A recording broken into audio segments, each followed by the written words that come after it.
A page object can return itself or another page object. This will help you track the navigation on your website.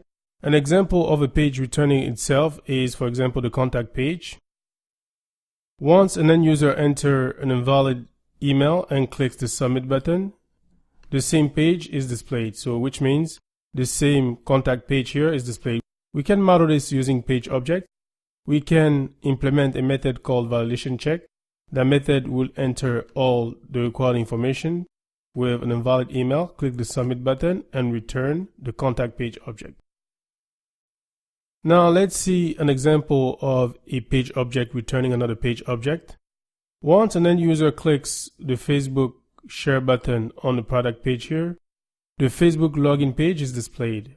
So our method click on Facebook share button should return one page object, which is the Facebook login page. And once we enter our Facebook credentials,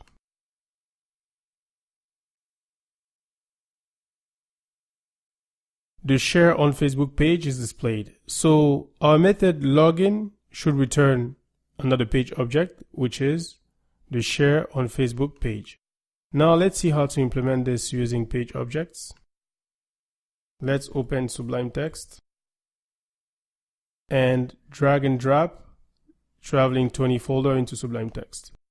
Let's expand our project. Let's add the method called validation check in the contact page object.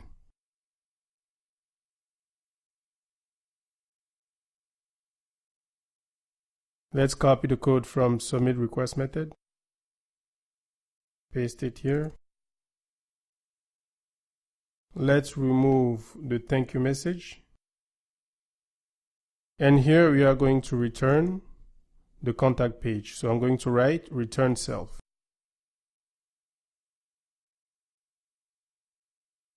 Save. Let's modify the test. Send request test.py. Here I'm going to add another test called test validation.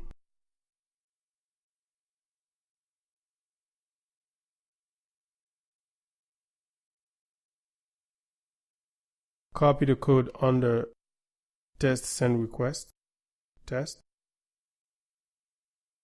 and paste it here. Now instead of submit request, we are going to write that validation check. Now let's run this test from the terminal. Type cd and drag and drop Traveling 20 folder into the terminal. Press enter, and now let's cd into the test folder and run our test.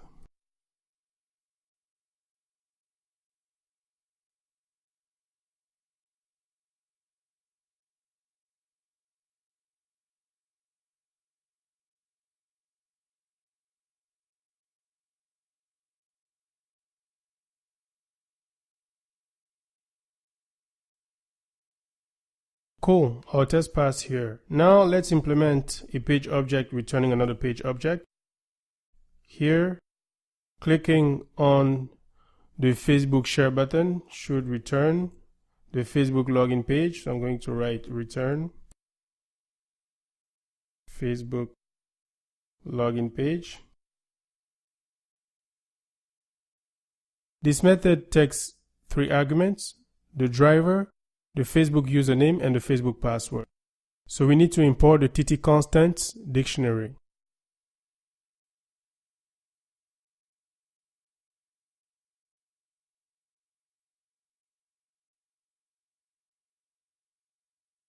And here I'm going to pass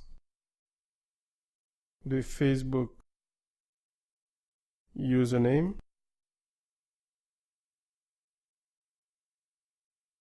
and the Facebook password. Let me rearrange this.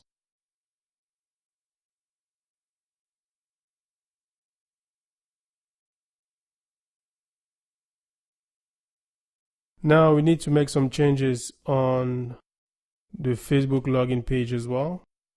Here, the login action should return the share on Facebook page object.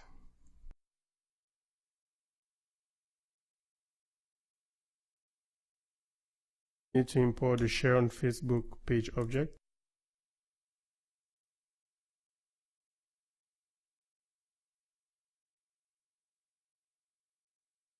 Now let's run the share on Facebook test from the terminal. We have an import error in the product page.py file.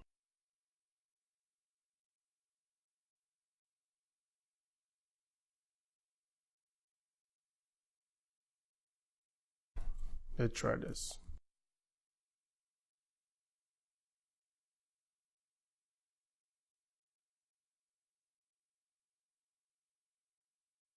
And our test passed here. So now you know how to track navigation on your website using page objects.